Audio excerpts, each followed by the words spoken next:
দেখা হবে। আর এখন দেখেন আপনাদের আমি মনে করি যে বাংলাদেশের খুব কম নাগরিক আছে যাদের হাতে দুটো মোবাইল নাই, মানে একটা সিঙ্গেল মোবাইল বা বাটন মোবাইল খুঁজে পাওয়া যাবে না। তো যেহেতু হাতের মুঠোয় পুরো পৃথিবী এখন চলে এসেছে, কাকে মানে মানে কোন মানুষটাকে সার্চ করবে? আজকে মনে হচ্ছে এই মুহূর্তে আমি দেখছি, মনে করেন শাহরুখ খানকে, আবার মনে চাচ্ছে আমি শাকিব খানকেও দেখছি। হ্যাঁ, সো আসলে দর্শকের মন এখন এক জায়গাতে আটকে রাখা কিন্তু একটা বিরাট বিষয় এই মুহূর্তে। তো আমি বলবো যে আর মিস করার জায়গাটা আমি একেবারেই মানে যে মানুষটা হারিয়ে যায় তাকে মিস করা।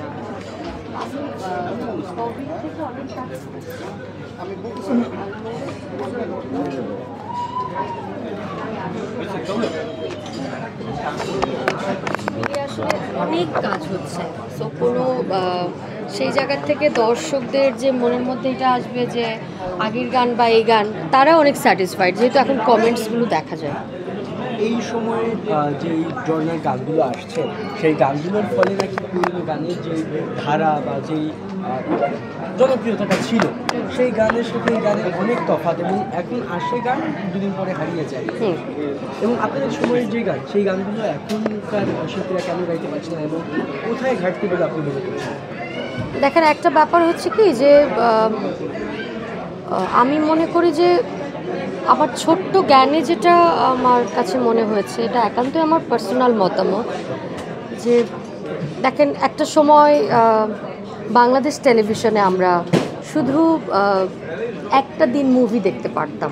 তখন ডিশ ছিল না, ইন্টারনেট ছিল না, কত আগ্রহ নিয়ে অপেক্ষা করতাম যে ইস অমুক সপ্তাহে সিনেমা দেখা হবে। আর এখন দেখেন আপনাদের আমি মনে করি যে বাংলাদেশের খুব কম নাগরিক আছে যাদের হাতে দুটো মোবাইল নাই, মানে একটা সিঙ্গেল মোবাইল বা বাটন মোবাইল খুঁজে পাওয়া যাবে না। তো যেহেতু হাতের মুঠোয় পুরো পৃথিবী এখন চলে এসেছে, কাকে মানে মানে কোন মানুষটাকে সার্চ করবে? আজকে মনে হচ্ছে এই মুহূর্তে আমি দেখছি, মনে করেন শাহরুখ খানকে, আবার মনে চাচ্ছে আমি শাকিব খানকেও দেখছি। হ্যাঁ, সো আসলে দর্শকের মন এখন এক জায়গাতে আটকে রাখা কিন্তু একটা বিরাট বিষয় এই মুহূর্তে। তো আমি বলবো যে